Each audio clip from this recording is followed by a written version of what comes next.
السلام عليكم ورحمة الله وبركاته. اللهم صل وسلم على سيدنا وحبيبنا ونبينا Muhammad al-Mustafa sallallahu alayhi wasallam. Welcome back everyone to another video from Sunnah Discourse. Today is going to be a special video. Normally we produce content on 12ers, and today this video is going to be on Ismailism with a focus on Aga Khanis and Aga Khaniism. For a long time, the dark world of the Aga Khanis has been relatively hidden from majority of the modern Muslim world. Not many people know about what their practices are, what they believe in, who they believe in, what their political ambitions are, and things of that nature. So what better way to understand this world besides bringing on a ex-Aga Khani? And that's exactly what we are going to do today. We're going to bring on Sister Elena, who is an ex-Aga Khani, who lived that life and interacted with these individuals and understood their way of life and ended up leaving it. So we're going to find out a little bit about that journey, but we're mainly going to be focusing on what it is the Aga Khanis actually believe in, what the Aga Khan believes in himself. Who is he? What is his objective? What are their political ambitions? What is their plan? These things are very important for common Muslims to know, because in an age where we find there's a lot of universalism and plurality, and things like that, it's things like this in conversations become convoluted.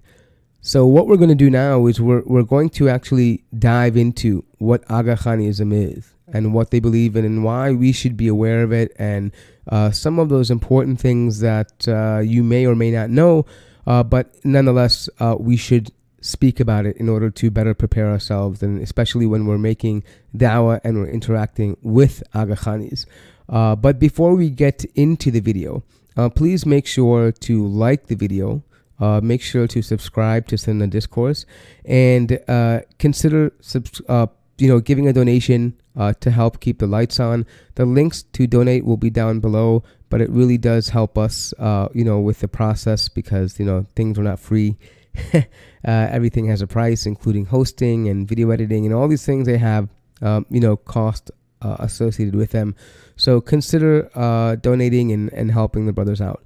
So now that we have the housekeeping stuff aside, without further ado, I want to bring on Sister Elena. So let me just bring her into the video. Assalamu alaikum wa rahmatullahi wa barakatuh. Welcome, Sister Elena. Wa alaikum assalam wa rahmatullahi wa barakatuhu. Salam to all the audiences who are listening to me, and Jazakallah, brother, for bringing me and giving me this platform to show share my story with all of the world. Jazakallah khair. Well, yeah, you are very welcome, and we're very happy and honored to have you on the show, and inshallah this will be a benefit to all the people that are listening.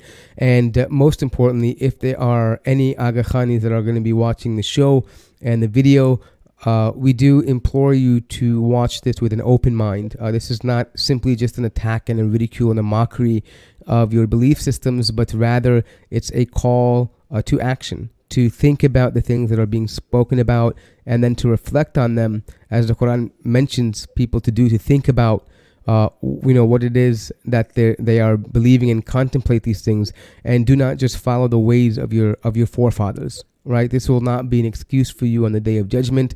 Allah will judge you independently, and you will be accountable for what you believed in, and whether you did research or whether you ignored facts and you simply just followed what it is your ancestors believed in because it was convenient for you. So we ask Allah subhanahu wa ta'ala to help us and help you, and to guide all of us onto what is pleasing to Him, and to give us Jannatul Firdaus. Allahumma ameen. So with that being said, what I'd like to do, sister, is I just want to give a brief background as to some things in the video. for people who may not know. The sister is not on video. We are not discussing where the sister is residing or where, her background and all these things, simply for the fact that doing this kind of work is not easy. The Aga Khani community is a very close knit, and they're very resourceful. So for those reasons and for the safety of the sister, we don't want to put that out there. Otherwise, there would be there would be no issue in doing so. But because of the current circumstances, we've had to conduct the interview this way. So we appreciate you guys understanding in that matter. But with that being said, so Sister Elena, I want to ask you to first briefly just kind of go through your process. My understanding is that were you born into an Aga Khani family? Yes, my brother. Like every Aga Khani Ismaili, I was a staunch lover of Aga Khan, and I regarded Aga Khan as the true Imam. And from my childhood, I was always dreamt of becoming a Mukyani, which means a female missionary and a council member. And yes, my whole family was Ismaili Aga Khani. And Okay. as I grew older, I gained too much trust in my Imam and in my Ismaili religion. And like every Aga Khani, I felt proud on my Ismailism, on my religion. Yeah, this is interesting. So you're not like you were not a non-practicing Aga Khani, so you were very deeply involved with the missionary work, and I'm assuming that you also studied the works that are presented in Aga Khanism, and so you were very familiar with what they believe in. Is that Of correct? course. From my, I was very active in Jamaat Khanas, like their community halls. I was very active in Jamaat Khana volunteer works and activities, and I was not observing hijab as we all know that in the free mixing with men and women is very common in Jamaat Khana, and I was very practicing because my father was also a council member in Jamaat Khana, and I used to see him, and he gained a lot of respect in our community. Yeah. So, sister, can you just help the audience understand? So, what exactly is a Jamaat Khana? Just like we Muslims, the Muslim men go to mosque and they pray there. For Ismaili Agha Khani, they go to their community prayer halls and they pray to Agha Khan there. And the doors of Jamaat Khana are not open for everyone. It is only for Ismailis, and non-Ismailis are not allowed inside. And as soon as you get inside, the doors of Jamaat Khana are closed. So, does it resemble like a typical masjid that we would see if you walk into a masjid? Would it look like that, or is it something different? It's not like masjid. In masjid, you will not see man and woman sitting together and facing some man and woman in front of them sitting on the table. It's not like that. And there is a small area for prayer, and then they have this big hall for social gatherings. So it is not like mosque at all. So, it's more of a social club than it is a place of worship. Of course, I will tell you all about it. But as soon as we go in deep within this religion. Great, inshallah, we'll get there. So, I wanted to ask you also, now that we know that you were kind of brought up as a practicing Aga Khani and you had the aspirations to become a missionary, and your father was also heavily involved with the Aga Khanis as well as your family, I guess the question that begs is what was it? What was your journey? What were the key things that you learned or maybe uncovered that made you decide to leave Aga Khanism? I was not getting any signs at all that I was into shirk or I was following a wrong religion. But when I was only 21 years old and in the month of Ramzan, like every other Ismaili Agha Khani, they don't fast in the month of Ramzan. And at that time, I was in my college, and my family would always remind me of my Ismaili Batini fast, which is to do taqiyya, and that is to tell, not to tell anyone about my Ismaili identity and hide our practices and beliefs. So one day I accidentally started eating my food from my college canteen, and one of my friends spotted me. And then I told my friend that I am a Agha Khani Ismaili and we don't fast in the month of Ramadan. And it's not obligatory for us to fast. As soon as they all figured out that I was Ismaili Agha Khani, they become excited and they want to know more about my religion. Since our community is very secretive and the doors of Jamaat Khana are not open for non-Ismailis, My friends were curious and about my religion, and they bombarded me with all the questions. And one of the girl, I still remember her name, but I don't want to take her name. So she would quietly listen to me. And one day she asked that, Elena, your Aga Khani Batani fasting based on Quran or Sunnah, it was a big question mark for me.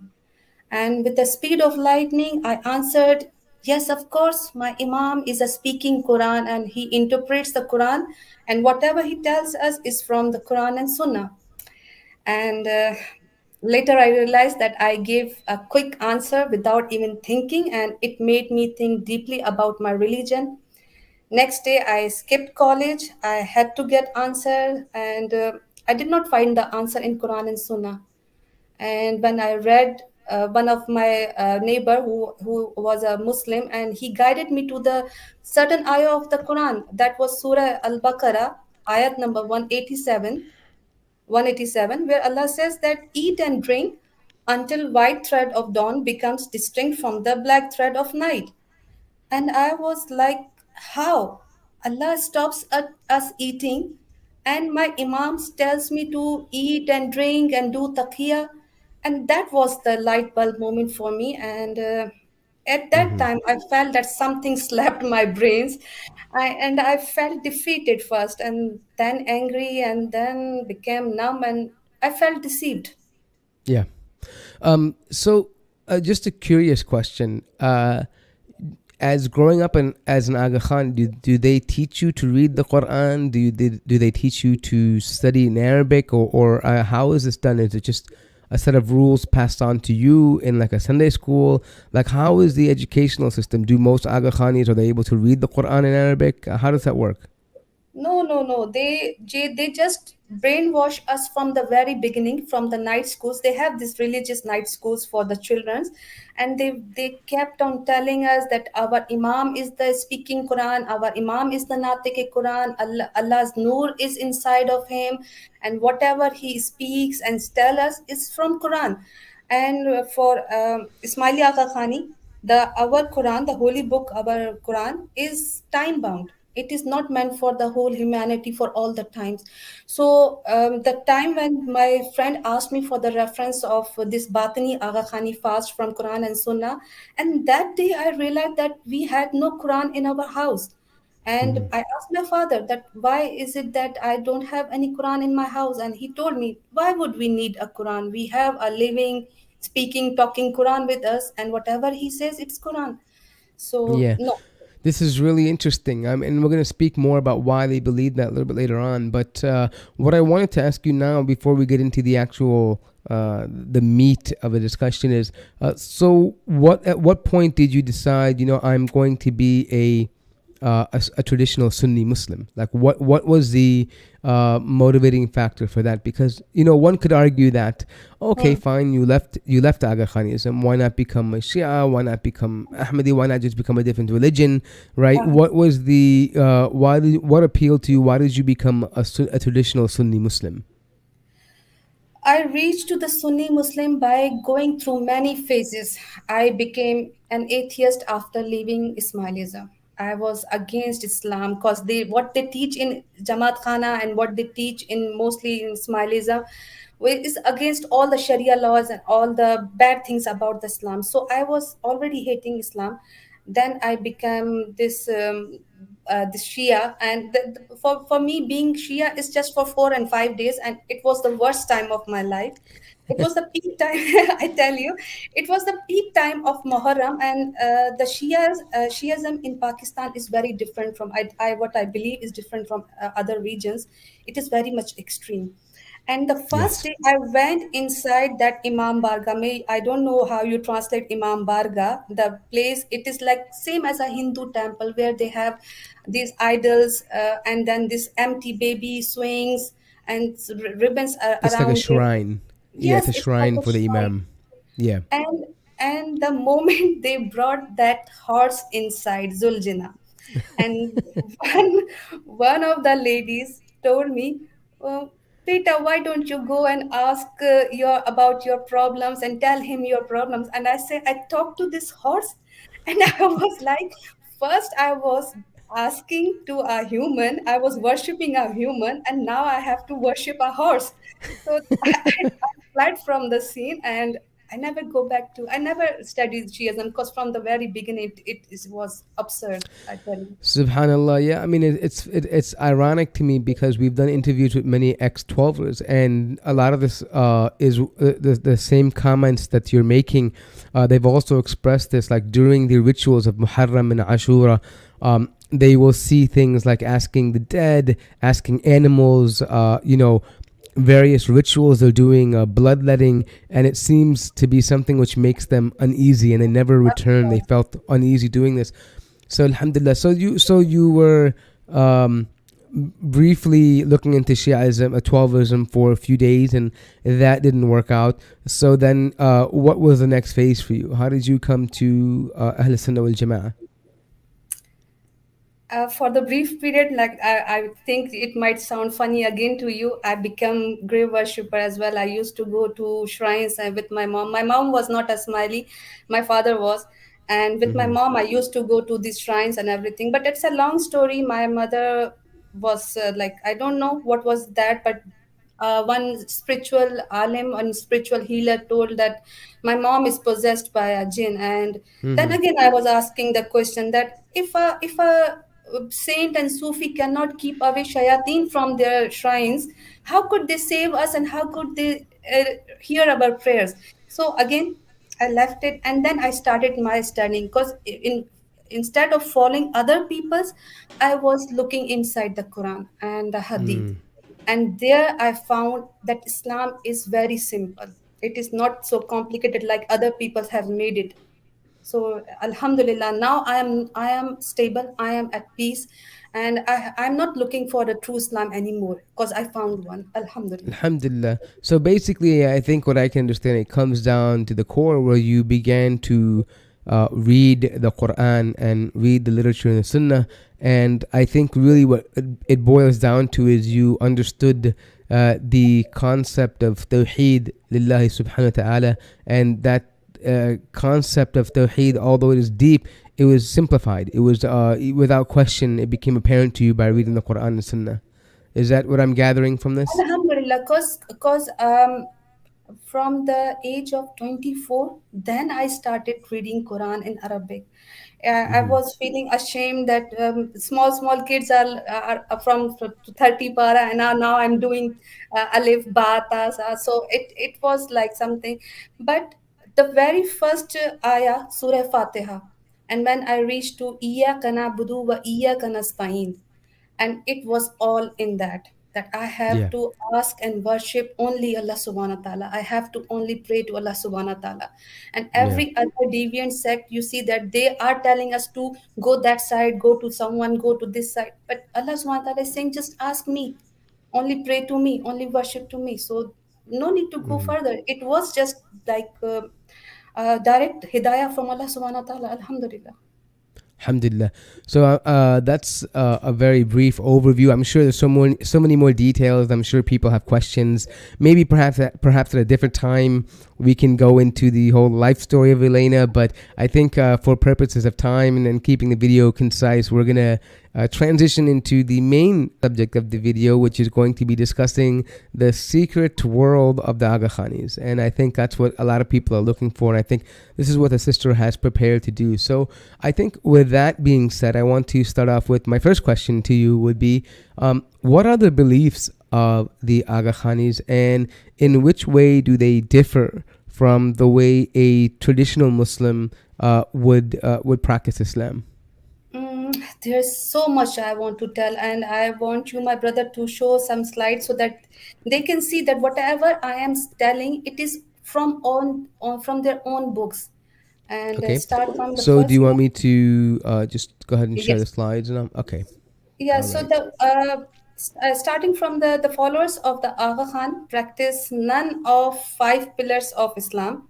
And if we talk about their Shahada, it's totally different. Their Shahada is, and the next slide is, let me show it. That is, there is no God but Allah, and Muhammad is his messenger. Ali is the Amirul Mominin. Ali is Allah, astaghfirullah. You can see that on that page, Aliullah. And it is their shahada, and that is the addition they do in their daily kalima. And Right. then Aga Khani Ismailis don't believe in the 5 daily obligatory prayers. Their prayer is completely different, and they don't face the qibla, and they don't believe in the wuzu, the ritual ablution. They offer their prayers 3 times a day in their community center known as the Jamaat Khanas, where they recite a fabricated man made dua in which they invoke and directly pray to their imams. And then Aga Khanis don't fast in the month of Ramadan. That is also difference. And instead, they fast 3 to 4 days a year on the occasion of Shukarwari Beach, which is the specific days when Friday coincides with the sightings of the moon. And for Aga Khani Ismailis, when we talk about zakah, Aga Khani Ismailis don't believe in zakat. Instead, as a spiritual children, they pay a religious tax of 12.5% on their monthly income directly to Aga Khan. This spiritual tax is called Daswan, not the zakat, and they are not allowed to pay that zakat to poor people at all. No. All charitable money has to be paid directly to Aga Khan through their community centers. And that is a picture which there is a very famous one of their missionary. I don't want to take his name, and but you can check on internet if you write the physical Kaaba to living Imam. They have this picture where he is like showing the similarities between our Kaaba and their Kaaba. And according to them, Hajj in their religion means getting a glimpse of Aga Khan in person. So basically, what they're showing here is that these people, instead of making tawaf around the Kaaba, they're making tawaf around the Aga Khan, pretty much. Exactly, exactly. They believe their sins are forgiven every time they see their Imam, and that is Wow. the Hajj for them. And in their daily prayers, at the end of each prayer, Aga Khani Ismaili wish the person next sitting to them with the greeting of Shah Jodidar, meaning that you may have glimpse of Shah, meaning Imam the Aga Khan, because he forgives their sins and what they believe actually in it. And other beliefs of Khan Ismailis are that the Quran was time bound and was not meant to be the universal message for the all times. Astaghfirullah.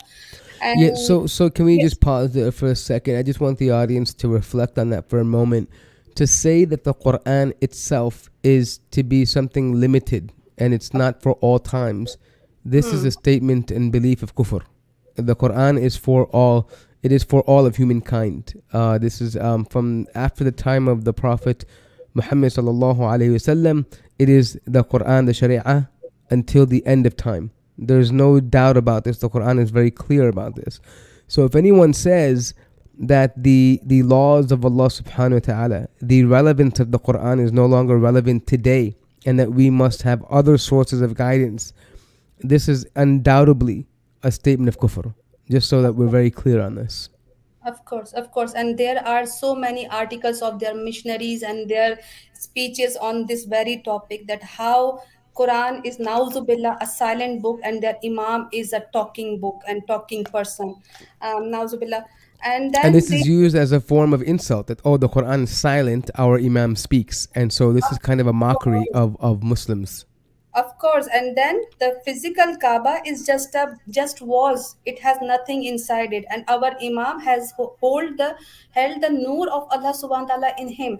So they believe that their Imam is a Mazhar of Allah on earth, and Mazhar means copy, manifestation.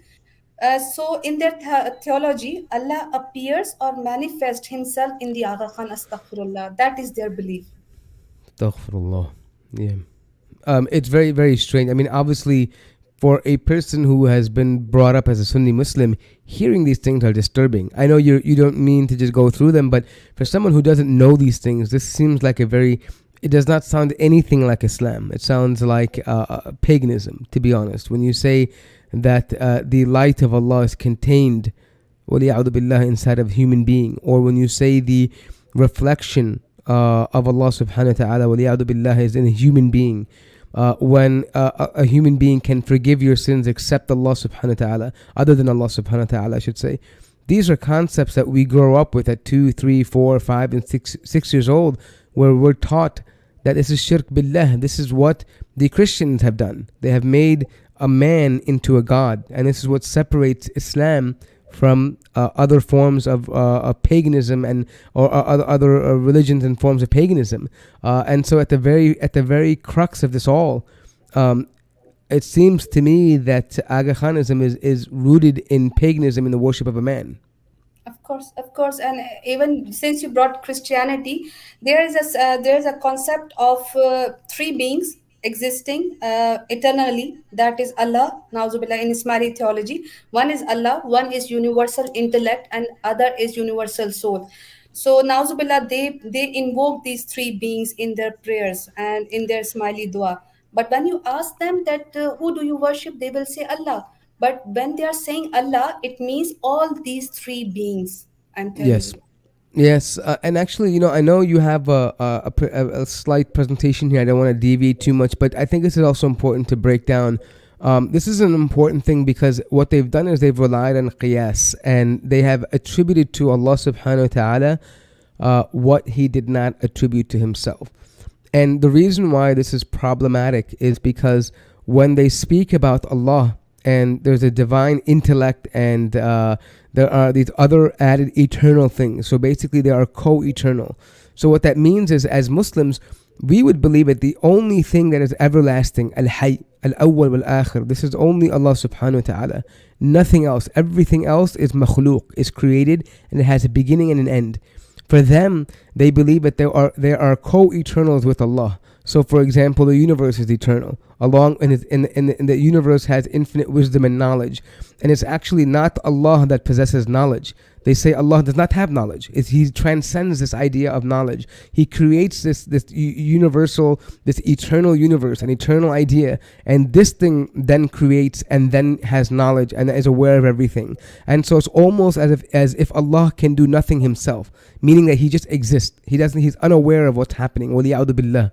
And so this is what they've done to, and the reason why they've fallen into this problem is because they have tried to philosophically justify belief in Allah. They haven't taken it from the Quran and Sunnah, but rather they were trying to solve philosophical problems, and they came up with this weird idea that Allah is now in parts. And essentially, the problem with this is that it means Allah was incomplete from the beginning. وَلِيَعُذُ بِاللَّهِ, meaning that Allah didn't have a need for knowledge, then He had a need, so He created the process in which He acquires knowledge. And this is not what we believe in.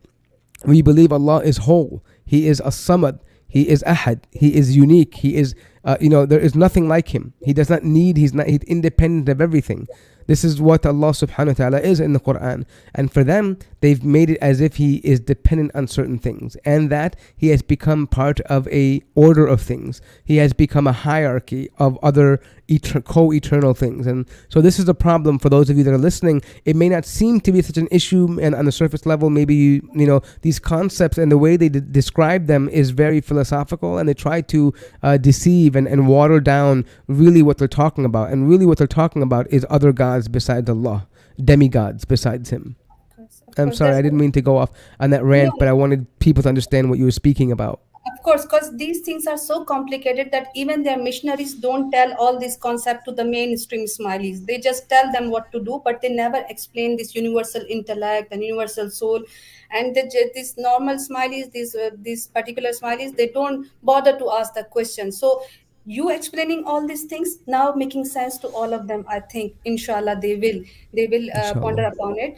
And then other things which I want to answer this question complete. This is Aga Khani Ismaili ask Aga Khan to forgive their sins on daily basis by paying money in cash form to Aga Khan's appointees in Jamaat Khana, just like in Christians. You know, my brother, they come for the confession, same like that.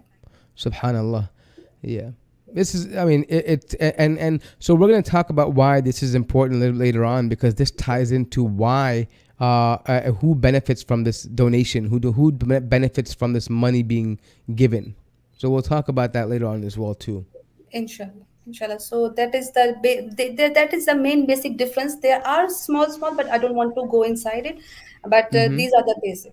And that the Yeah, similar, no, you have seen that it is a mixture of Christianity, then it's a mixture of Hinduism.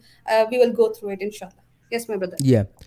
So let's just kind of give a brief rundown. I don't want to spend too much time on this part, but some people would say, what are Aga Khanis? Are they Shia? Or are they like a Twelvers? Are they like this? So just give a brief summary of, if they're Shia and what sect of Shiaism they fall into, and so forth and so on, to make a distinction between them and other sects of the Shia.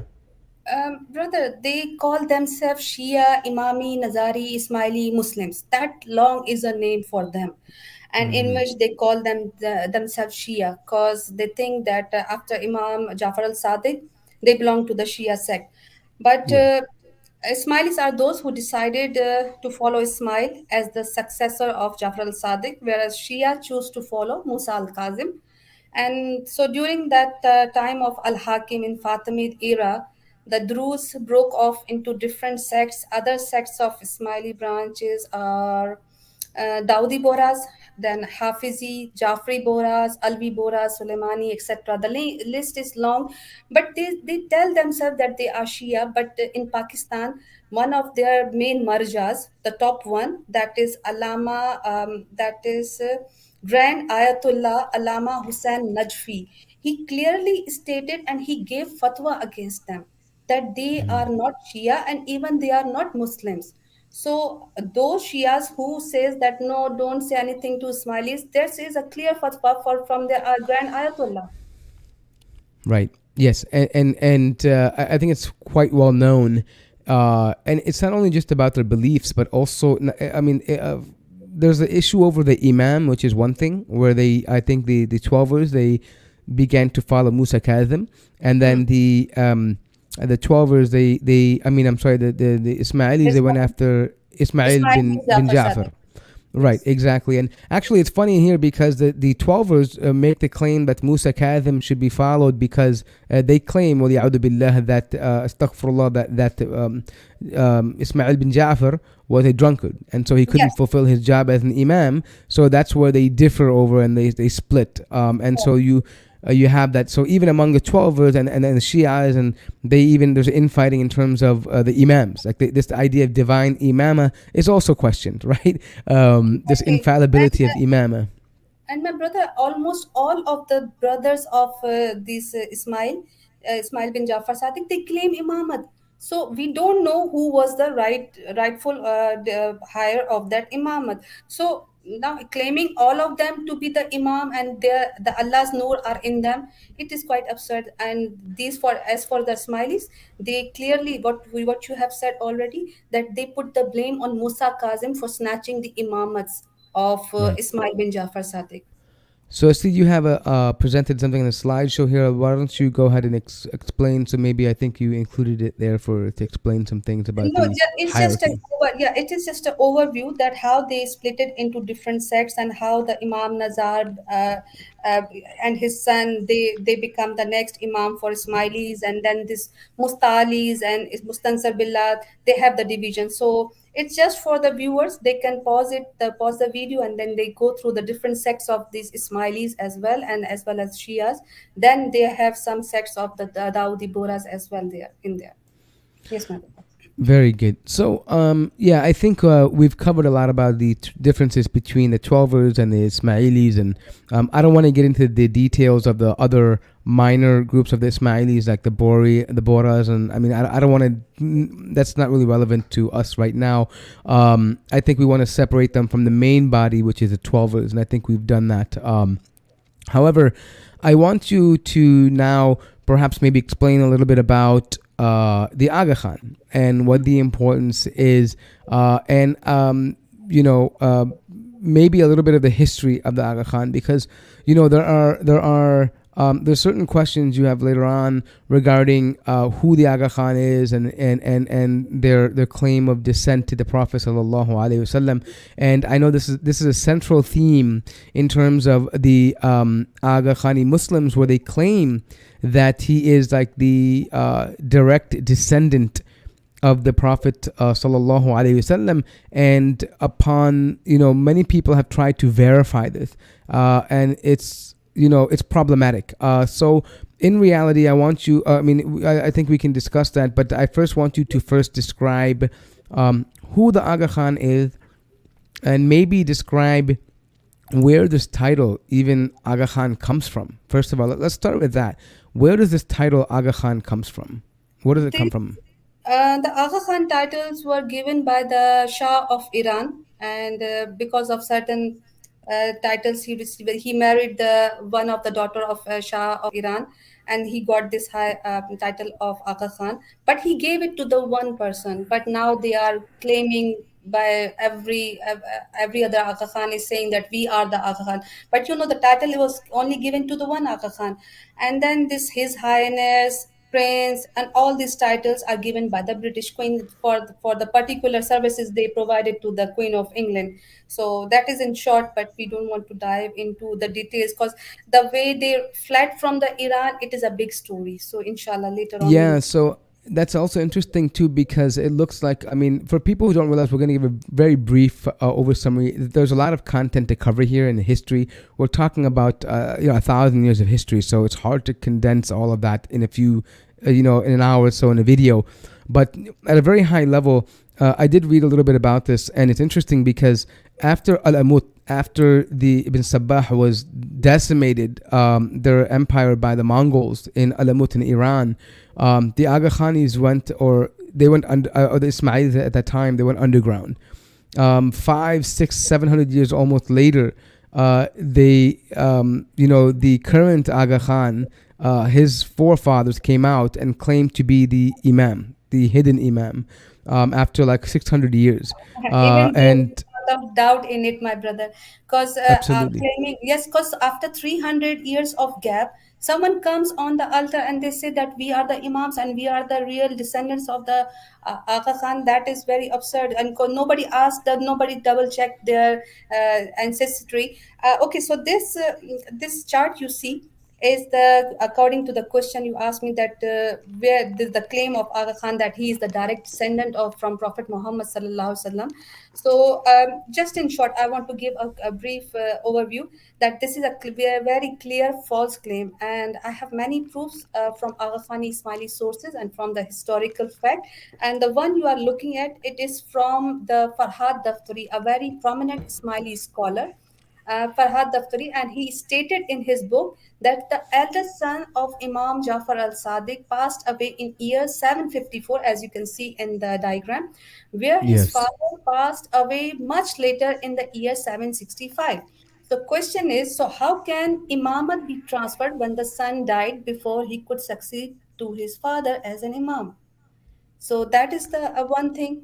And then many Shia narrations back this historical fact that Ismail bin Jafar Sadiq was long dead before his succession. And if you look at the period of Imamat in Ismaili chart, the birth years and years of death of their Imams are missing. And there are no accounts of their social life. Everything about their life is missing, and nowhere in the history they mention anywhere about their social life and everything. So there is no historical evidence that they even existed. So you can see that you can find the dates, everything from the previous Imam, but after Ismail bin Jafar Sadiq, you will see nothing. No dates, nothing, no years. So it is also a problem in that. And one more discrepancy I want to show. Okay, so Imam Mustansir, the elder brother of Nizar, had imprisoned both Nizar and Nizar's son in Egypt. And that is a historical event as well. According to historical records, both Nizar and his son died in the prison. But later, an Ismaili Qazi named Abul Hassan arrived in Egypt to the Alamut fortress, and he claimed that he had brought the grandson of Nazar. But as we know, Nizar and his son both had already died in the prison without leaving behind any descendant. So it's clear that Abul Hassan was playing trick here by bringing a child out of nowhere, claiming that he was the grandson of Nizar. And among, let me show one more book from Assassins. Among the many scholars like John Norman Hollister writes that the Aga Khani Ismaili records are scarce, having been largely destroyed in the periods of Hassan II, that is Hassan al-Azizur Salam II, when Halagu Khan attacked the fortress of Alamut. And in the book of Assassins, it is also mentioned clearly that Hassan the second was the son of Dai of Imam, like missionary of Imam, not the real heir of the Imam. And one more proof I want to show from the book. There are a couple of records I have. So many of the Imam, as per Aga Khani Ismaili history, were in occultation. Hence, they justify why their real life events and records are missing, and there is no historical evidence about them. So, due to these missing links, no one can say for sure that this Imama chain was never broken. So, these are a couple of the proofs I want to show. Yes, my brother. And if you allow me one more thing, that if we don't go very far, let us come to this 49th Imam, the current Imam. That if we just Sure. analyze his Aga Khan's own mysterious birth, we can see how Aga Khan's own mother was still married. Let me show her picture. Was still married to a British Navy officer, Thomas Loyal Buller, while she was having an affair with the father of the Imam, that is Ali Salman Khan. And it was very Mm. widely spread news. And according to the law, if a married woman conceives a child from an illicit extramarital relationship, the paternity of the child goes to the husband, not to the extramarital lover. So, before claiming to be the direct descendant of Prophet Muhammad sallallahu alaihi wasallam, Aga Khan should prove his Arab ancestry with the DNA test, and but I highly doubt that he will go for any DNA test. Why would he do that when he is clearly enjoying the perks and privileges of being an imam to so many blind followers? Yes, my brother. No, absolutely, and I think that there's also many other gaps in terms of lineages. There's like a period of six imams are unknown very early on, and then not to count the 500 years in between after Al Amut. There's no way of telling, as a matter of fact, that these people actually descend. There's no actual nasib. There's no actual family tree they can trace back. None of the peoples from Bani Hashim and Quraysh, none of them recognize them as individuals from the Ahl al-Bayt. This might work for people who are unaware of lineages and family trees, but when it comes down to reality, we don't know who they actually in fact are, as far as their Arab lineage or their lineage to Bani Hashim. But that's nonetheless very interesting. I think we can come to a conclusion based on this, that the idea of being a person from Ahl al-Bayt is an invented personality for personal gain. It seems to me they have achieved success based on inventing a lineage for themselves, and that seems to be the case here. Of course, no doubt about it. Right. So what we're gonna do now is, what the Aga Khan. Now that we can kind of establish that he is someone who definitely wants power, by way of claiming lineage to the Prophet, sallallahu alaihi wasallam. What are some of the attributes that the Aga Khan's followers believe that the Aga Khan has himself? There are many attributes which they give to their imam, and since the time is very short, but I wanted to quickly tell all the things to the audience, that there are many divine attributes they believe in their imam. In fact, one of their active missionaries says it quotes that the names and attributes of Allah do not belong to Allah, but they belong to their imams. And for that video you can check out, let me bring that, because now we are going back to the question. um, Let me bring that website, that is Okay. agakhanism.com, and you can find all the videos of that particular missionary where he has blasphemy against our Prophet Muhammad sallallahu alaihi wasallam, where he said that all the, yes my brother, show this this clip slide. Okay.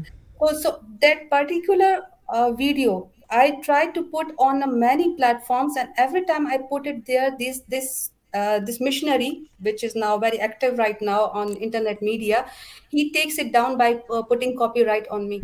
So we have put it on my website, and you can check it there. And that particular video, he said that Prophet Muhammad made sajda, the prostration, to Aga Khani Imam, that is the Sultan Muhammad Aga Khan, astaghfirullah. And then they are giving all the attributes of Allah subhanahu wa ta'ala to their Imam and only to their Imams. And for proof of that, you can check out the Aga Khanism website for this video. And the other things which they give to their Imam is when they enter to the Jamaat Khana, they say, Hai Zinda, means the Imam is eternally living. And those who Hmm. assembled in the prayer halls respond by saying Kayam Paya, which means we found Imam forever, literally meaning he is Hayyul Qayyum. Astaghfirullah. That is their concept. Hmm. And Yes, so they attribute the attributes of Allah subhanahu wa ta'ala to the Imam, essentially.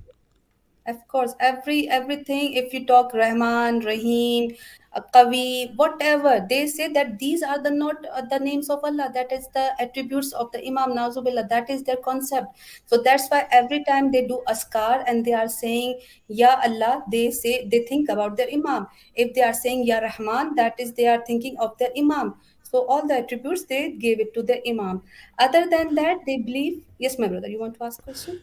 Yeah, so I think this would lead us to our next logical process and thought here. So this would mean that, if I'm correct, that they direct their actual worship to the Aga Khan, like, and not to Allah. They direct it to the Imam.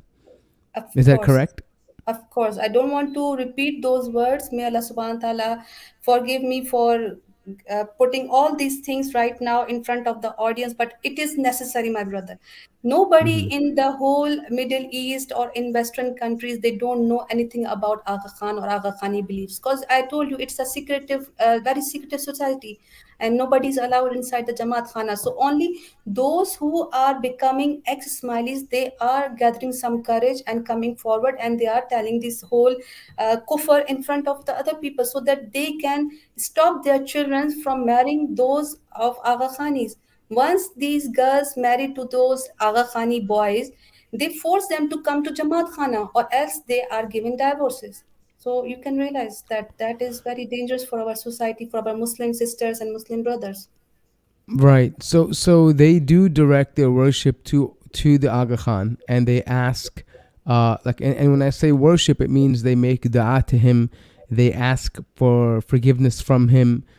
They donate in his name. They sacrifice in his name. These are all the acts of worship that we would do to only to Allah subhanahu wa ta'ala. Do they do this only? I mean, do they do this to the Aga Khan? Hazrat Ali as well, because in their dua, as I told earlier, that they call Allah Subhanahu wa Taala, Ya Allahumma minka madadi. Then they call Ya Ali lutfi ka bi adrakni. Then they call Hmm. Ya Imam Zama anta kuwati wa anta sanadi. So Hmm. all three different beings they call in their askars, in their daily prayers, 3 times a day. Wow.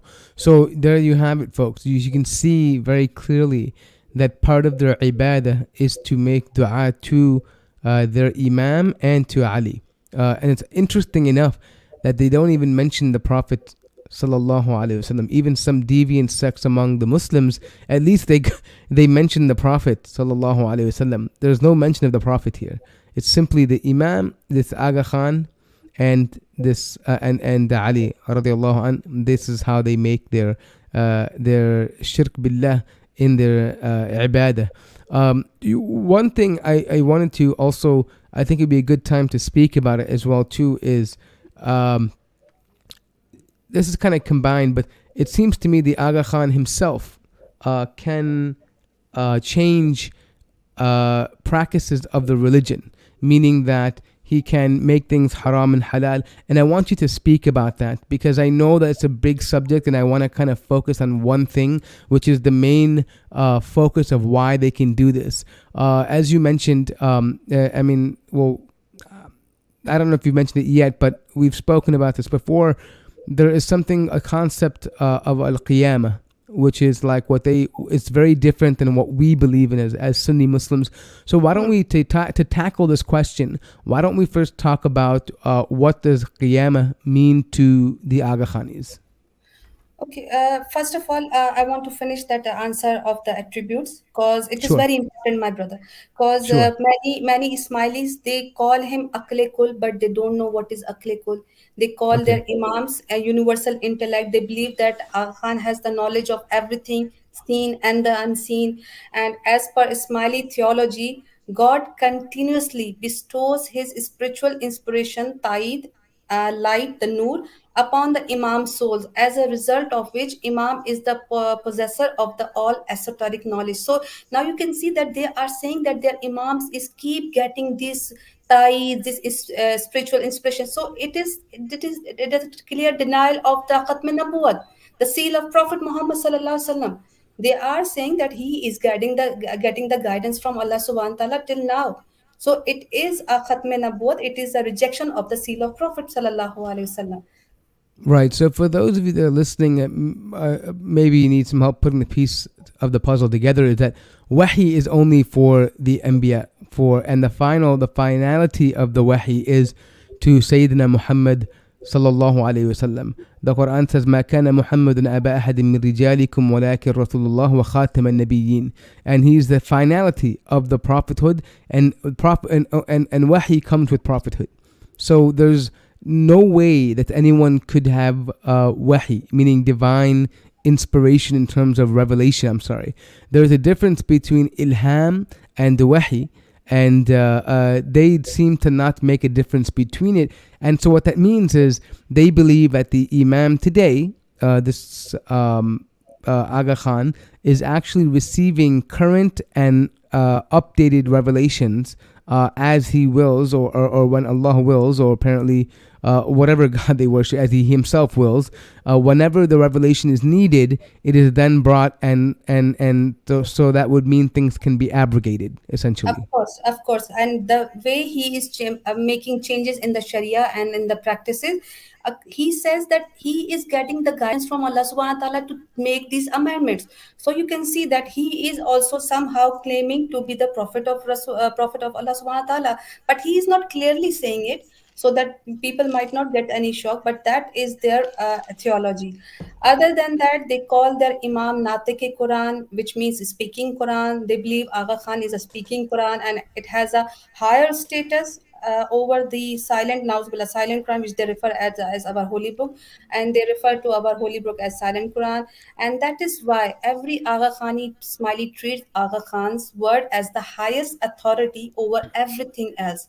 In the religion, the Aga Khan is the living guidance, and the Holy Quran is Nauzubillah, exact words they say, it's a dead book, Nauzubillah. So can we? I just want to talk about that just a little bit for a moment, because what that means is, you see, people could say, a common defense they would say is, well, there's a hadith of Aisha radiallahu anha where she says the Prophet was the walking Quran, right? And so this is what we mean. But in reality, what they're saying is something entirely different. No single Sunni Muslim would ever say that Kalamullah is not important and it's dead. Waliyadu billah. Because we believe the Quran is literal speech of Allah, Kalamullah. It is wahi. Not the actual words that are written in the book and in the Mus'haf itself, but the words, the verses in which Allah gave to Jibreel alayhi salam to descend upon to reveal to the Prophet. This is his speech, and it can never be ended and dead and irrelevant, right? It's something that is divine. And so when we say the Prophet is a walking Quran, it means that he is an example of Allah's speech to follow. Not to say that he overrides what Allah had revealed. Not to say that that Allah's words are dead and so the Prophet needs to walk and that we understand from him. No, actually, his job of a walking Quran is to be the exegesis of the Quran, to be the explainer of the Quran. And in their case, what they're saying is that the Quran is no longer relevant. Those words were for a past time, and God's literal words are no longer of significance and importance, because now these living words, so basically they're saying that Allah, his speech, resides and is within the Aga Khan himself, and that this is it's a ludicrous belief, because if you can break it down in so many ways where it does not make sense. But we believe that Allah's speech is eternal, and so what they're saying is that eternal words are what the Aga Khan now. They're saying that he's also another co-eternal. That this is how bizarre and how absurd this is. That Allah would reveal, make the most important prophet and claim to protect his words in the Quran. Says he sent it and he will protect it. And somehow now we have a man 1400 years later is claiming that that book is no longer protected, it's out of date, it's no relevance to us, and that now his words from himself, who he can't even speak Arabic, but yet he is the walking Quran. It's impossible to believe, but this is the problem. Yeah, sorry, go ahead, sister.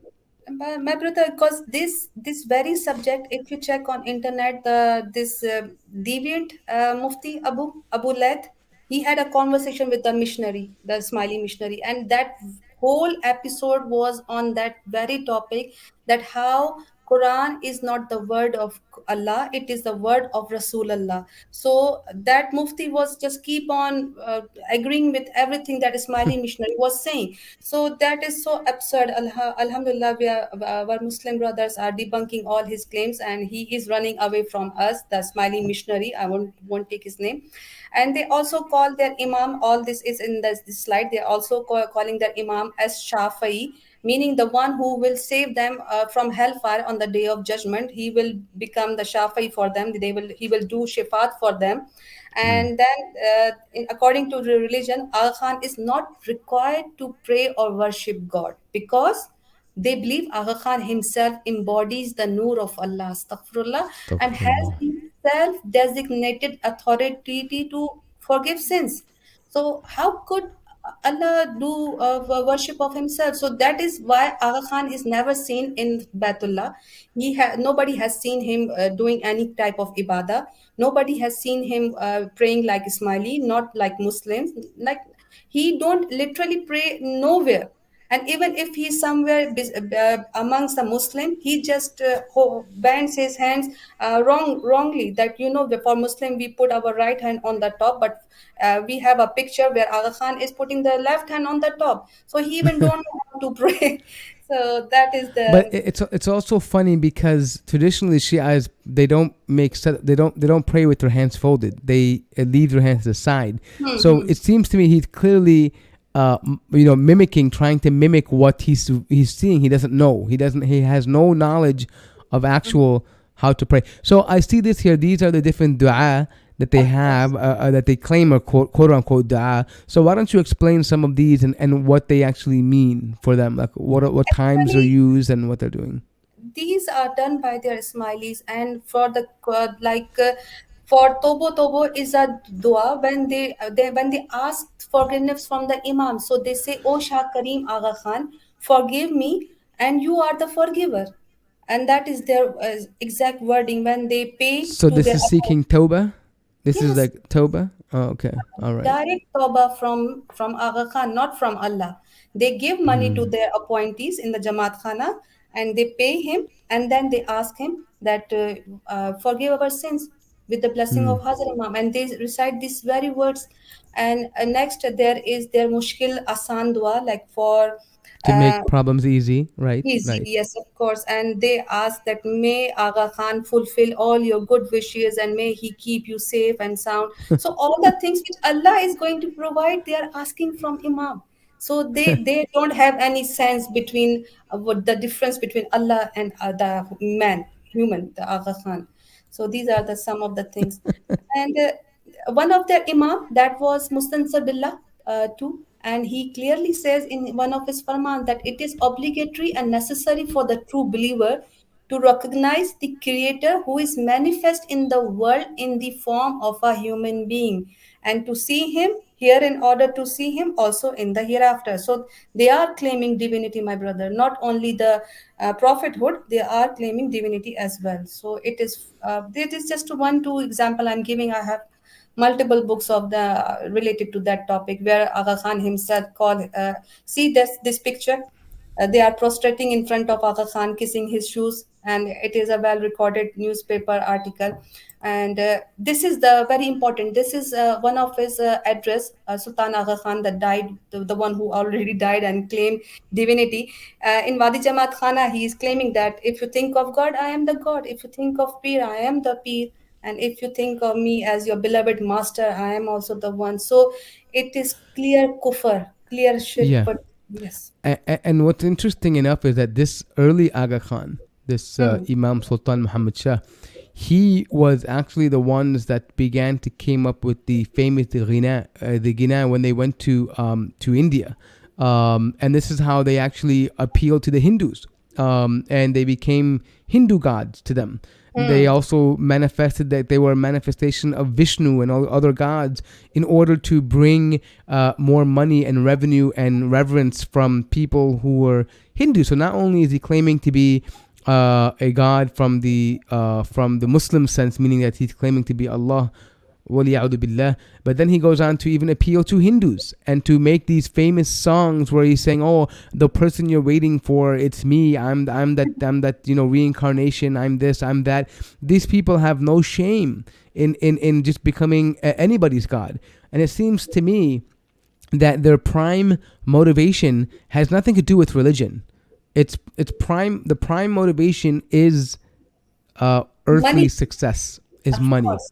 Of And course. I think what I want to do is I want to kind of maybe use this time, since we're speaking about that, to speak about the Aga Khan and the wealth of the family, because a lot of people, especially from Pakistan, they will hear, they do a lot of good things. There's charity work. There's Aga Khan colleges. There's, foundations. There's in Canada, they have a good relationship with the Canadian government where they have, all sorts of cultural centers and interfaith and charities and all these things. And they claim this is the motive of the Muslim persona today, to be an outreach and to be helpful and to be involved in humanitarian things. So the question is in two parts. Number one, how wealthy are they really, and where is this money coming from? And the second question is, are they really as humanitarian as they claim to be? Of course. Related to this very topic, which we already talked about, it's about they being, they are claiming divinity and making all the haram things halal. The question you asked earlier, maybe if I don't want to miss that question, because that is very important for the viewers to see how this person is manipulating his smiley followers. So this slide is important, my brother. So first of all, I would like to give the answer to this question, that of course Aga Khan has turned haram into halal and halal into haram, and things that Allah had made haram for Muslims, such as taking interest, riba. Aga Khan has made it halal for himself and for his followers. Riba is not at all forbidden for the Aga Khanis and even for Aga Khan himself. In fact, he owns several banking networks around the world. And other than that, Aga Khan has this chains of hotels called Sarina Hotel, where he openly sells alcohol. Aga Khan also owns company that sells pig. Let me bring all those slides so that everything should be verified side by side. So Aga Khan sells alcohol in his Sarina hotels. Then Aga Khan owns this east of one company known as Farmer's Choice, and where he sells pigs and pig meat and East Africa. In fact, he owns the largest pig farm in Kenya, and it is called the Farmer's Choice. And even Aga Khan mentioned this on his official website. So none of his haram businesses are any secrets to the world right now. He proudly owns it, my brother. So you can see that. So you know what? Before we get into the actual money, this is gonna tie back to the earlier question, which you reminded me that I just it slipped my mind. But this is to describe the qiyamah, because the whole point Hmm. of things becoming haram and halal, or making haram into halal, is the idea of qiyamah as-sughra, which is the idea that the Aga Khan has the ability as the Hmm. imam to suspend the Sharia law as he sees fit, because of the time they're living in. And for them, my understanding is Qiyamah is not the same way we understand it. When we say Qiyamah, we mean resurrection on the day of Yawm al-Qiyamah. We mean when we are brought to Hisab and to account, and when we will be judged by Allah subhanahu wa ta'ala and resurrected. For them, they believe that this is something more of in this world, where there's the Qiyamah as-Sughra, where in which the Imam can declare that they're living in a time that is full of, fitna, and they can adjust to this time period, and everything can change. Everything can be thrown out. Of course, if we read the historical records in the period of the Imam 23rd Imam Allah Zikr Salam, he declared the Qiyamah. It was 1164, and in the month of Ramzan, 17th Ramzan, he called his followers and he told them in the mid of the noon, in the middle of the day, it was 12, around 12, and he asked his followers to turn their backs towards Qibla. And he said this, now we are in the Qiyamul Qiyamah. Qiyamul Qiyamah. So now we are in the period of Qiyamah. And now you break your fast with wine and meat. So everybody in that fortress, they break their fast in the middle of noon, and they drink wine and they eat meat, and that is their first qiyamah. And for them, they are going through qiyamah. So none of the Sharia law is now going to be obeyed by them. So that was the first qiyamah for them. And every qiyamah comes after seven. It is a long but means concept where they have these seven babs. After every seven babs, there's one qiyamah. Then again, seven babs will come. So it's a very complicated concept, but these are things which the Ismaili don't tell to the normal Ismailis. When we came out of Ismailism, then I started reading about it. But that historical fact is all around the books. You can check in their Ismaili Tariqa and Ismaili books. Even their missionary brag about it, that how we are not following the Sharia. So that So was the basically, to people listening, is that there's a concept of this different version of Qiyamah, and in for whatever reason, however they justify it, but the end result is that there is a suspension of Sharia law, and basically the Imam can reinstate or do whatever he pleases and order you to do certain things, whether not fasting, not praying, taking riba, drinking alcohol, mixing in genders, or whatever it is, drugs, whatever he feels is allowed in that time period. He can allow, and he can even prohibit other things, but it's very unlikely he prohibits things. But nonetheless, they get around this by saying that because of the time period we're living in, it's a different time. So the Imam is making ijtihad in trying to make it livable for the people, which is, of course, it's a twisting and it's nonsense. It's completely nonsense. But they justify this in order to suspend or to violate Sharia law, and to obviously do this for what? The Imam benefits from this because his enterprises are in gambling, liquor, pork, banking, many different fields like this. And even their own Jamaat Khana is a social club where all of these things partake in, where they plan in these things, parties, dinner parties, maybe perhaps even dancing drinking. celebrations, men and women dancing together for 3 days. Even that this past 2-3 days before, there was Aga Khan's own birthday, and they celebrated for 3 days. And in all these 3 days, they were dancing like crazy inside the Jamaat Khana. DJs were there. It was like a clubhouse and some bar party, and nobody minds, because they say that they have the real true modern Islam with them, quote unquote. They are the true living face of the Islam. They are more real representative of Islam. So they say that even my daughter is dancing with someone. We have a clear mind, we have a clear heart, so we don't mind them dancing with another boys and anything. So Astaghfirullah. But let yes. me ask you, sister, have you ever seen like in a Jamaat Khana where there's like an open bar, like there's the pouring booze, like it? Does that exist? Not inside the Jamaat Khana, but after partying, or maybe before the party, they go through these clubs or whatever. But Okay. drinking, they don't mind. And Coming Well, back to this. I'll be honest. I mean, I live in Chicago, and we have some Pakistani Aga Khanis here, and they all own liquor stores. They're very proud of it. They own liquor stores, and they own like they're very proud of this fact that they have, they make record profits on liquor, and they all often they throw these parties where they want to invite, just growing up in high school and college, they were there, and they would be oftentimes, supplying the liquor, and they would want to invite people to these things where they felt it was the modern, interpretation and secular Islam that they wanted in the Western world. They always claim, well, how are you going to assimilate? How are you going to reach out to other people if you behave differently, if you don't adopt to their customs? This is why Aga Khan, Ismailism is right, because the Imam understands how to reach people, and so this is just he's allowing it temporarily because we live in a non-Muslim country, and this is how you relate to the people. It's a very strange understanding. My brother, if you could show this slide to the Sure. audience, and it is clearly Aga Khan himself is saying that yes, alcohol is sold freely and not freely and it is only available to the foreigners. So he is justifying his alcohol selling inside his Sarina hotel. It is the address at the Sarina hotel opening. Mm-hmm. So when the Imam himself is allowing himself and he is selling alcohol and he is justifying it, why would the followers deny it? They are doing this business and they are profiting from it. So there are other things as well. Aga Khan does the gambling. Everyone knows that he owns the big stud farm where he breeds horses and he runs them in Derby and he gets betting prices from them. And then Aga Khan owns Jubilee Life Insurance and he also get insurance money from the people Right. as well.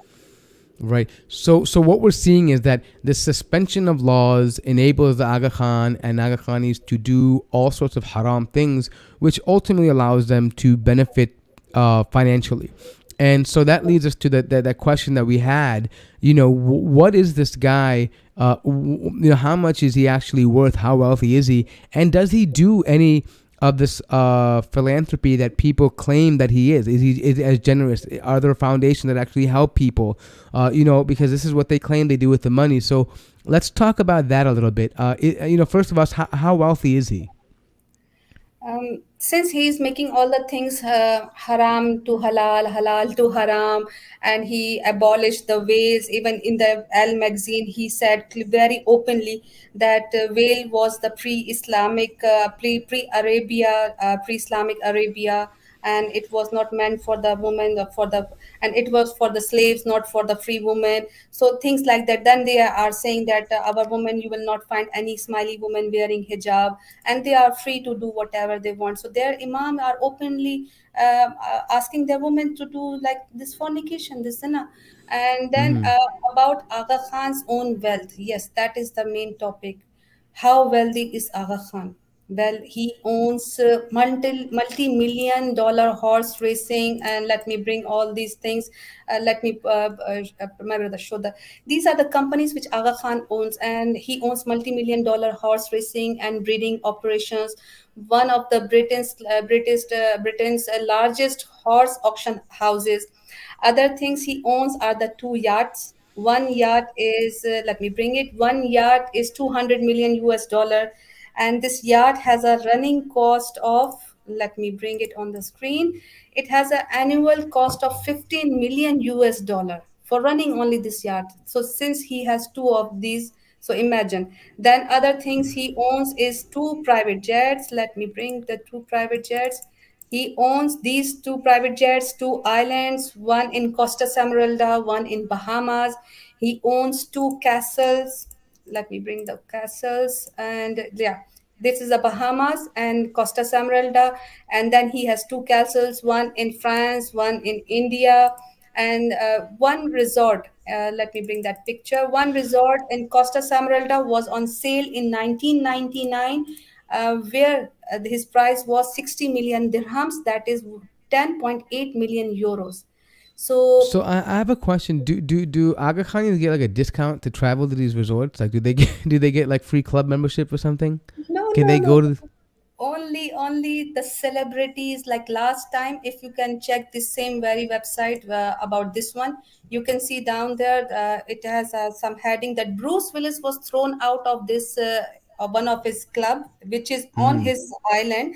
So he owns nightclubs in these resorts, which are far from the public view, and where he Mm. has this party going on with celebrities and everything, and no paparazzis are allowed there. And other than that, nobody's allowed there, no discounts, even whatever he is making, like this philanthropic work. I'm telling you that if he takes money, if he wants to build a Jamaat Khana, he asks for the followers for fund to fund it, and everything from nail to the cement, from everything is, the followers bring it there, and they construct it. After that Jamaat Khana is completed, they put a big sign outside that this property belongs to Aga Khan. So blood and money, all things belongs to the followers, but when it is finished, it belongs to Aga Khan, and nobody is allowed inside, nobody is going to sell it. So Aga Khan tells Interesting. his followers to buy the most expensive plots for him, expensive lands for him, so that in the name of Jamaat Khana, these people they will buy, and after that it will be Aga Khan's own property. Interesting. That goes to so the second part of the question. He has all this money. He has wealth. He has castles, resorts, yachts, planes, and probably numerous other enterprises. Uh, is there any legitimate, charity work that the organization does? Are they actually charitable? Do they help, poor people or impoverished people? How does that work? Do they actually do that, or does he make his? Does he donate from his own wealth, or does he make his followers donate from their own wealth? Brother, like I told you that from 1.3 billion yearly he gets from the Ismaili Agha Khanis, 1.3 billions, and from that like what he does, from barely a little amount of the money he puts in some hospitals, then in some universities, some colleges, for schools, to show them that I am making something for you people. But Mm-hmm. even those places, even those institutes are not for free. If you search Aga Khan Hospital, that is the most expensive medical facility provided by anyone. Aga Khan builds this hospital in the name of charity. Even Pakistani government put a case on Aga Khan that you bought that land from us in the name of charitable organization. But after finishing, you are now doing the business over there. So they call him Mm-hmm. there. But that case was, I don't know, there's no afterward It's not public, right? hearing. Right. Mm-hmm. Nothing happened. So 1.3 billion from the Smileys, and hardly little charitable work, and which is again benefit Aga Khan in the terms of business. He is doing business from all of those hospitals. Aga Khan education system is the most expensive one. None of the poor Ismaili is going to study there, because every, like, it is more than 100 lakh from Pakistani uh, rupees. So I think that's like 100 lakh is probably something like $20,000, I think, or something like this. Yes, my brother. And Yeah. let me tell you how where he spends all this money. Where he spends now, if he is not spending on Smiley people, and again whatever he is building, again he is doing the business there. So where is he spending all that money? So of course on his lavish lifestyle and his billion-dollar divorce settlements, where he paid 20 million euros to his first wife Sally Crocker Pole, known as Begum Salima, after divorce, and then 75 million US dollar settlement to the second wife Gabrielle Homi, aka Begum Inara. So not only he wastes the hard-earned money of his blind followers on his own divorces, even his son Hussein Aga Khan divorces at the time of his divorce with Khalia. She was a supermodel. She received a $2.2 million Manhattan apartment from the Aga Khans. So there are so many failed ventures. Aga Khan lost billions due to his incapabilities. Siga Hotels, Air Italy, Smartcom. There are many on the list, but I don't want to go through I'm them. looking at the list here, and that's almost that is over $1 billion of lost money. Of course. He Wow. lost jewels, he lost cases, then different. Even now, recently, Ugandan government also claimed some corruption charges on Aga Khan. So let's see what Hmm. happens. Yeah. My next question would then be: obviously with people when they acquire this kind of wealth and they are, they have this kind of influence with property and individuals and people, and they have corporations like this, they generally have political ambitions. Are there any political ambitions for the Aga Khan? Too much, my brother. Aga Khanis will be found running for the offices in many of these Western countries. A good example is that Canada, in which many Smileys have taken up high places in the offices, and they often present themselves to public as Muslims, and they try to show them quote unquote true image of Islam. And the Aga Khan also seems to have political ambitions. The previous Aga Khan was the president of the Muslim League, and then he wanted a part of Pakistan for himself to establish an Aga Khani state, but he was never allowed to do that. And Right.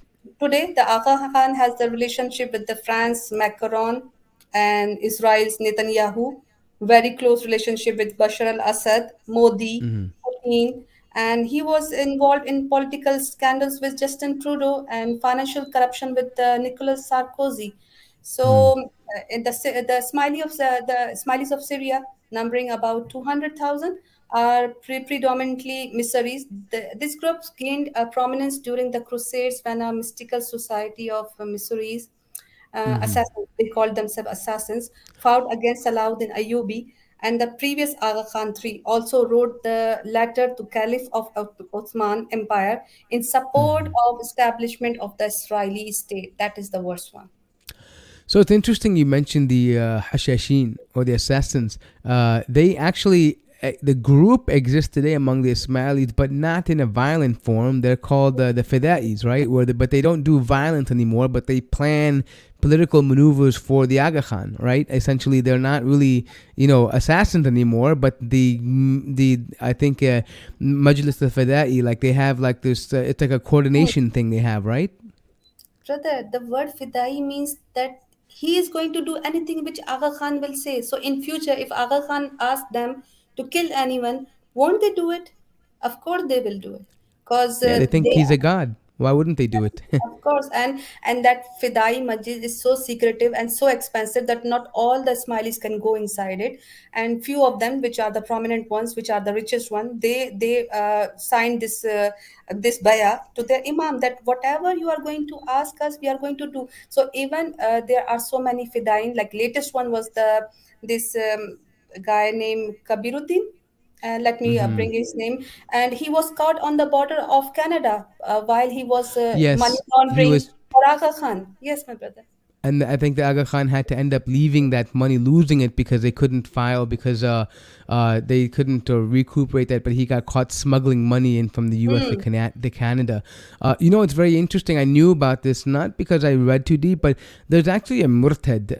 Well, I don't know if he was ever Muslim, but he left Aga Khanism. His name is I don't want to mention his name right now, but he has a YouTube channel. But he talked. He was part of actually this Majlis al-Fida'i, whatever, and he was actually talking about how you have to be involved with it, how you get involved with it, how much you have to pay to be involved with it. Even you can have dead members if you're willing to make a pledge, a donation. You can make dead people part of this Fida'i or like Right. this Yes. Majlis, and so essentially it's all really based on money.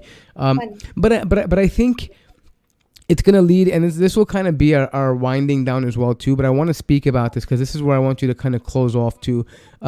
The now that we know so much, and it seems to me that many people who have gotten their feet wet and have been involved and been for many years among the Aga Khanis and even have even interacted with the Aga Khan or read his works and books and seen his life, certain things become apparent, meaning things don't add up necessarily, right? That's generally what we can see, especially when you get closer to a movement. You can see certain things are off, right? Of course, I know it's easy to say that many people love him, and that's going to be a major factor for why they are loyal to him.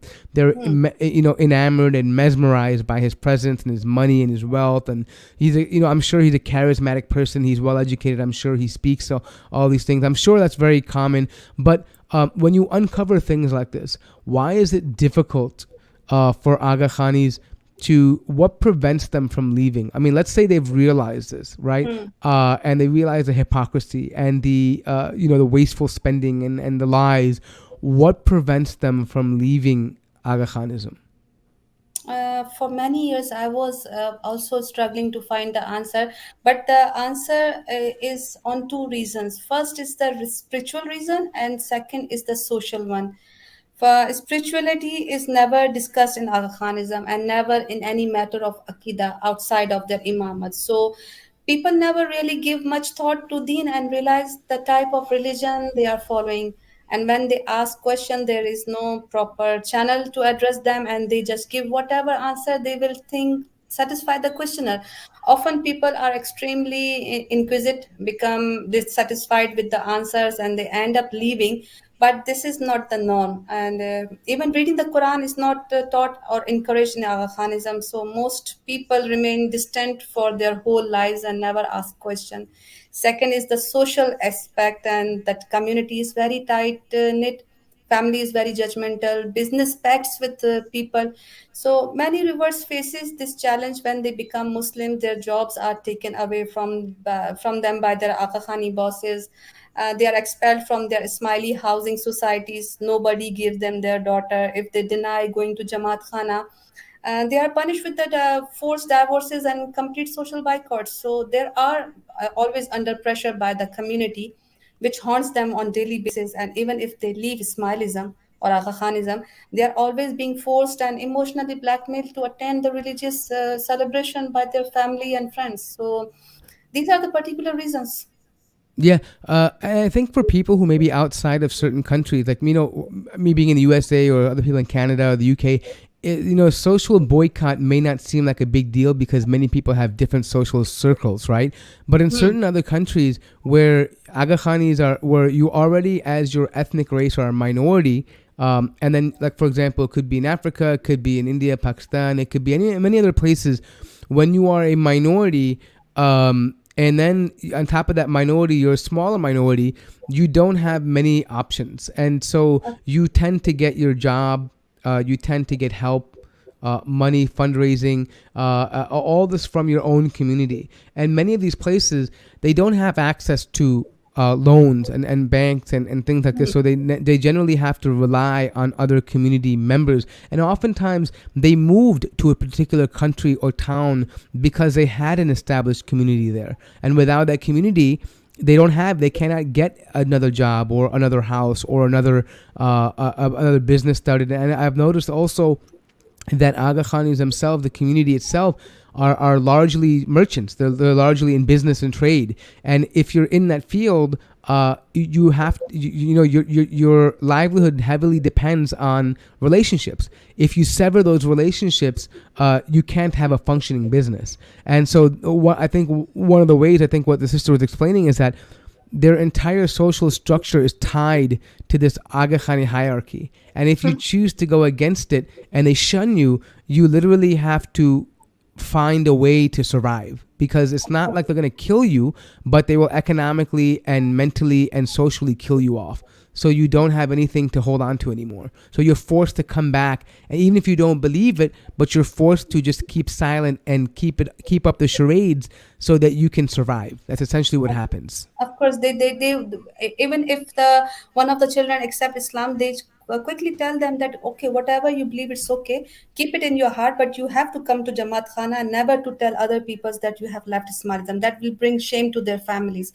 So there are a lot of stories, and every day many of our Ismaili brothers and sisters coming to me and telling me that Alina, what should we do? They don't allow us to pray inside the home. They don't let us go in the mosque. If they spot us in the masjid, they quickly Right. bring punishment to us. So what should we do? So there are so many problems in this community even after leaving Ismailism. So I think this would also be a good way to have that final question and kind of wrap things down. But so what would your advice be to Aga Khanis that have now heard this, or maybe they've been doing their own research and they're fed up with it and they really want to leave but they're afraid? What would be your advice to these people that are sincerely trying to leave, but they, like I said, they suffer from this social bond where they cannot leave and they're afraid to? What would be your advice to them? My advice will be the same, the one my father gave it to me, and Alhamdulillah, it still rings in my head, and that gives me the strength. And he said to me that if you are afraid of humans, then stay as Aga Khani Ismaili. But if you love Allah and only trust Allah, then accept Islam now, because we never know when we will die. So don't waste your time on worshipping Aga Khan and spending your hard earned money on Aga Khan's un Islamic lifestyle. Mm, Instead, give your money to the poor if you really want to do charity. What benefit mm, is giving money to a super billionaire man who has enough money like Karun and Shaddad? Fear Allah only. You don't need to fear your relatives and friends. They are not coming in your graves to answer the angels. If you have doubts or any questions, talk to a Muslim scholar, someone who has studied the Deen and the Quran and can address all your concerns and questions. Read a Quran translation and realize that this world is meant to test us, and that is this life is also short. You could decide to leave Aga Khanism before death approaches you, or you could decide to stay in Aga Khanism and wait for your time to finish. The choice is yours. It's never late to accept Islam. Allah subhanahu wa ta'ala truly loves you, and if you want Allah subhanahu wa ta'ala's protection, it is never too late to accept Islam. Allah is indeed the most merciful. Alhamdulillah. Beautiful advice. Alhamdulillah, Allah is indeed merciful and Allah protects those that He loves and He will guide those that He loves. So we ask Allah subhanahu wa ta'ala to make us among those people that He loves and that He guides and protects us and to keep our hearts firm on His deen. And I think you had one final slide for the website that you wanted to share to the audience before we wrap up here. Did you want to put that on the screen? I think there was It's a. yes, it's just a request that I have this website and my brother who is helping me throughout my work. I was alone, but Allah subhanahu wa ta'ala sent me so many help. And one of the help is my brother JH. I'm not going to take his complete name. And he is helping me in my interviews, in my website. May Allah subhanahu wa ta'ala keep him steadfast. And all of my Ameen. brothers who are helping me and helping my voice to reach to the masses. May Allah subhanahu wa ta'ala help them. All my heart is deeply in prayer for them day and night. And my brothers from the clubhouse also, they supported me a lot. I was alone, and I was the only woman from my Smiley community who raised the voice. And in start I was very scared, but Allah subhanahu wa ta'ala has different ways to take his work from his servants. And he gave me one sickness, and after that sickness I saw that how that is. And after that I fear all my fears are lost. So please support me. Visit my website, spread the word, show the people that Aga Khanism is not Islam. Bring them to the real Islam. Jazakallah khair, my brother. Assalamu alaikum. وإياكي. Barakallahu fiki. And on that note, it's a good time to end the show. For those of you that did enjoy the show and benefited from this, please make sure you share this to people that you think might benefit from. And please help out the video by putting a like on the video and also subscribing to the channel if you haven't already done so. And if you did feel like this show did benefit you and you want to help contribute to the projects that we have going on here, please click the links down below and consider giving a donation so that we can help keep the lights on and we can, keep this project going. With that being said, we appreciate all of you being here. And alhamdulillah, I believe we had a great presentation by the sister, and she put a lot of work in this, in creating slides and being organized and preparing questions. May Allah subhanahu wa ta'ala keep her steadfast and keep her firm and reward her immensely for all the effort that she is doing. It's a difficult job to be doing this as a woman in a minority community that has a lot of influence that can make your life very difficult. So we ask Allah Azza wa Jal to protect her and to make sure that she stays safe. Allahumma ameen. And so until next time, when we get a chance to speak and talk to each other, wassalamu alaikum wa rahmatullahi wa barakatuhu.